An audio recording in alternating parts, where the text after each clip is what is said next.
Okay, here we go. This is the next day. I'm installing the clutch plates and the yo-yo dyne clutch. They soaked for 24 hours. I'm using the red spacers in the clutch so I get a little bit more slipper effect on the bike. Once this is all done, they get torqued down to 89 inch-pounds, I believe.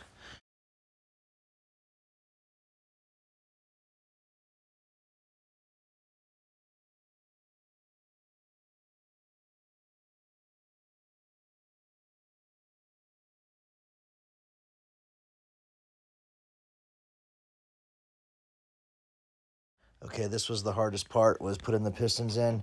I installed both pistons into the cylinder before installing it on the bike. I put the inner circlips in, put the cylinder on, hooked up the connecting rods to the pistons, and then I just slid the cylinder down to the base of the engine cases. That was the easiest way I could get it done.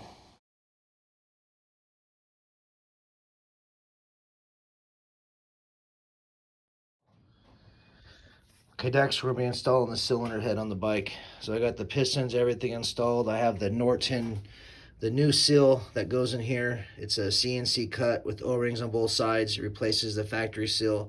On this bike, the seal got sucked in. It leaked all the coolant down the motor right onto the back tire. But anyways, I have the Norton seal in there. Everything's good. New base gasket. I said new pistons. I got the thinner head gasket, which is right here.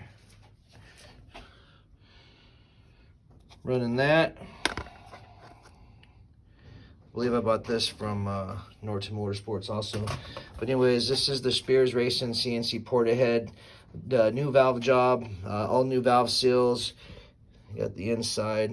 Don't want to show too much. I don't know if they care or not. Here's the intake. Looks pretty nice. Everything was redone by Spears. Now this head, the torque sequence for the bolts is going to be, the first round is going to be 15 foot-pounds, and then what you do is you torque it down 120 degrees plus or minus 2 degrees. So on this bolt right here, it's a 6-sided bolt. Divide that by 360. That comes out to 60 degrees. So we're doing 120, so that's going to be 2 flats. So this bolt, you have a flat here, flat, you got 6 flats basically. So you torque it down 15 foot-pounds, and then you're going to turn it 120 degrees, which is basically 2 flats. So you're going to 1, 2. So you could just mark your head. You could either turn it 2 flats, or you could use a angle gauge, unless you have a real high dollar snap-on torque wrench. Basically 120 plus or minus 2. And the manual calls for lube for fasteners on the threads of the bolt and also on both sides of the washers. The manual does call for new washers, which I ordered everything from Partzilla. So you put lube on both sides of the washer, the threads, torque it down. So let's get this going.